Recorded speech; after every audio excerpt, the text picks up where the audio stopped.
ఆనాడు నోటిఫికేషన్లు ఇస్తే పరీక్షలు లేవు, పరీక్షలు పెట్టిన ప్రశ్నపత్రాలు జిరాక్స్ సెంటర్లలో పల్లి బఠానీలు అమ్ముకునే పరిస్థితి. పబ్లిక్ సర్వీస్ కమిషన్ అంటే అదొక దళారుల అడ్డగా మార్చింది. కానీ మనం వచ్చిన తర్వాత వీటన్నిటిని ప్రక్షాళన చేసి 60,000 ప్రభుత్వ ఉద్యోగాలు ఇవ్వడం జరిగింది. అదేవిధంగా విద్యకు సంబంధించి టీచర్ల బదిలీలు 10 ఏళ్ళు చేయలే, 16 సంవత్సరాలు ప్రమోషన్లు ఇవ్వలే.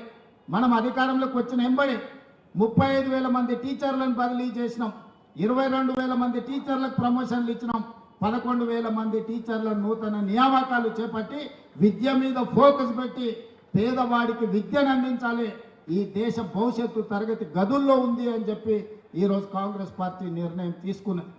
సంక్షేమానికి సంబంధించి కూడా కాస్మెటిక్ ఛార్జెస్ మనం వచ్చిన తర్వాత 200% పెంచిన విద్యార్థులకు, డైట్ ఛార్జెస్ 40% పెంచినాం. రైతు రుణమాఫీ గురించి, రైతు భరోసా గురించి భట్టి గారు చెప్పిండ్రు.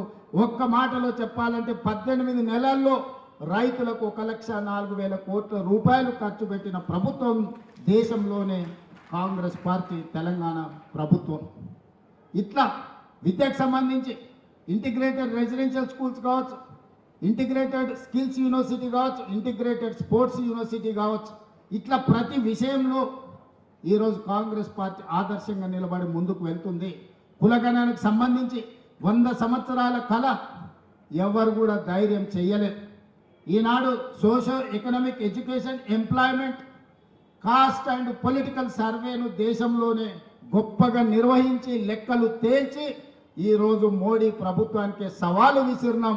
ఇవాళ రాహుల్ గాంధీ గారు పార్లమెంట్లో తెలంగాణ మోడల్లో కులగణన చెయ్యాలని పోరాటం మొదలుపెట్టి మనం జంతర్ మంతర్లో ధర్నా చేస్తే కేంద్ర ప్రభుత్వం మెడలు వంచి ఈరోజు కేంద్ర ప్రభుత్వం ఇవాళ జనగణనలో కులగణన చేస్తామని చెప్పి కేంద్ర ప్రభుత్వం ముందుకు రావాల్సిన పరిస్థితి ఈరోజు మనం కల్పించినాం.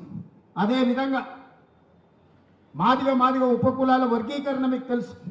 30-35 సంవత్సరాల నుంచి పోరాటాలు చేస్తున్నారు వాళ్ళు. ఎంతోమంది అందులో ఎంతోమంది ఎన్నో త్యాగాలు చేశారు.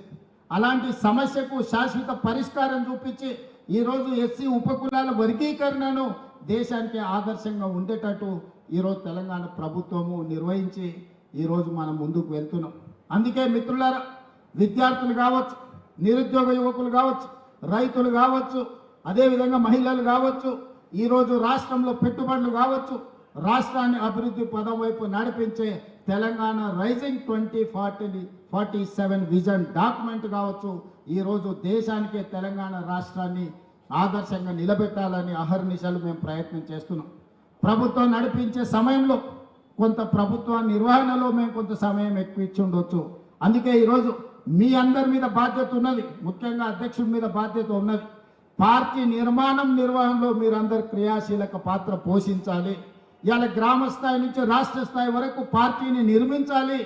ఈరోజు ఈ దేశానికే కాంగ్రెస్ పార్టీ, తెలంగాణ రాష్ట్రం ఆదర్శంగా ఉండాలి. ఈ బాధ్యత మీరందరూ నిర్వహిస్తారని నేను సంపూర్ణంగా విశ్వసిస్తున్నా. ఇక్కడ ఉన్న వాళ్ళందరికీ నా సూచన ఒక్కటే, ఇవాళ చాలామంది జిల్లా పార్టీ ప్రెసిడెంట్లు, రాష్ట్ర స్థాయిలో బాధ్యత వహించిన వాళ్ళు ఎమ్మెల్సీలు, మంత్రులు, ఎంపీలు అయింది. రేపు భవిష్యత్తులో కూడా పార్టీ పదవే కదా అని చిన్న చూపు చూడకండి. ఈ పార్టీ పదవే మిమ్మల్ని పెద్ద నాయకులుగా తీర్చిదిద్దుతుంది, గొప్ప అవకాశాలను అందిస్తుంది. పార్టీ పదవిని చిన్న చూపు చూసిన, పార్టీ ఇచ్చిన పదవిని నిర్లక్ష్యంతో నిర్వహించిన అది తీరని నష్టం మనకే తెచ్చిపెడుతుంది. మనం చేసే కష్టం మనం ఎదగడానికి ఉపయోగపడుతుంది. మనం చేసే పని 10 మందికి ప్రయోజనం చేకూరుతుంది. అందుకే ఈరోజు మీ పదవులు వచ్చిన వాళ్ళందరికీ వచ్చే ప్రభుత్వంలో 2029లో రెండోసారి ఏర్పడబోయే ప్రభుత్వంలో ఈరోజు పార్టీ పదవులు ఉన్న వాళ్ళకి చాలామందికి అవకాశాలు వస్తాయి. డీలిమిటేషన్ జరగబోతుంది, సీట్లు పెరగబోతున్నాయి, మహిళా రిజర్వేషన్లు రాబోతున్నాయి, మా ఆడబిడ్డల అవకాశాలు పెరగబోతున్నాయి, జమిలీ ఎలక్షన్లు కూడా తెస్తామని చెప్తున్నారు. ఇవన్నీ రాజకీయ అవకాశాలను పెంచుతాయి. మరి ఆ సమయానికి మీరు రెడీగా ఉండాలి. మీరు సమయం వచ్చినప్పుడు మీరు సిద్ధంగా లేకపోతే బట్టలు డ్రై క్లీన్లో ఉన్న ఇస్త్రీ బట్టలు తెచ్చుకుంటామని అటే పోయినంటే బీఫామ్ మీ దగ్గరికి రాదు. మీరు ప్రజల దగ్గర ఉండండి, ప్రజల సంక్షేమం కోసం పనిచేయండి, తెలంగాణ అభివృద్ధిలో భాగస్వాములు కాండి. తప్పకుండా ఈ పార్టీ, ఈ ప్రభుత్వం ప్రజలకు మేలు చేస్తుంది. మీరందరూ కూడా మాతో నడవాలి.